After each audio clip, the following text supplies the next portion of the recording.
চাচল সিদ্ধেশ্বর ইনস্টিটিউশনে অনুষ্ঠিত হলো স্বামী বিবেকানন্দের 163তম জন্ম জয়ন্তী। 2 দিন ব্যাপী এই অনুষ্ঠান বিদ্যালয় প্রাঙ্গণকে মুখরিত করে তুলেছিল। 12 জানুয়ারি সকাল 10টায় বিবেকানন্দের পূর্ণবয়বে মাল্যদান ও পুষ্প দিয়ে শ্রদ্ধার্ঘ্য নিবেদন অনুষ্ঠিত হয়। সেই সঙ্গে বীর বিপ্লবী মাস্টারদা সূর্য সেনের বলিদান দিবসকেও স্মরণ করা হয়। আজ 13 জানুয়ারি অনুষ্ঠানের দ্বিতীয় দিনে এক বর্ণাঢ্য অনুষ্ঠানের মধ্যে দিয়ে উদযাপন করা হয়।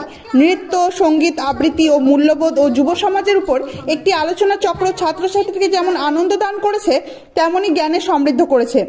ঐশী, ঋষিকা, মনামী, নীলাভ্র, শাহিন, পূর্বাশা, পর্ণালী, মোনালিসা প্রভৃতি তাদের বিনম্র ভক্তি দিয়ে বিবেকানন্দের প্রতি শ্রদ্ধা নিবেদন করে।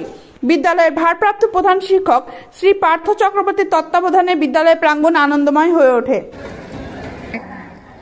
আজ স্বামী বিবেকানন্দের 163তম জন্ম জয়ন্তী বিষয়টিকে রাখা হয়েছে, সেটিও স্বামীজির চিন্তাধারাকে প্রসারিত করে। আজকে আমার বক্তব্যের বিষয় হলো মূল্যবোধ এবং যুব সমাজ। এখানে উপস্থিত বিদ্যালয়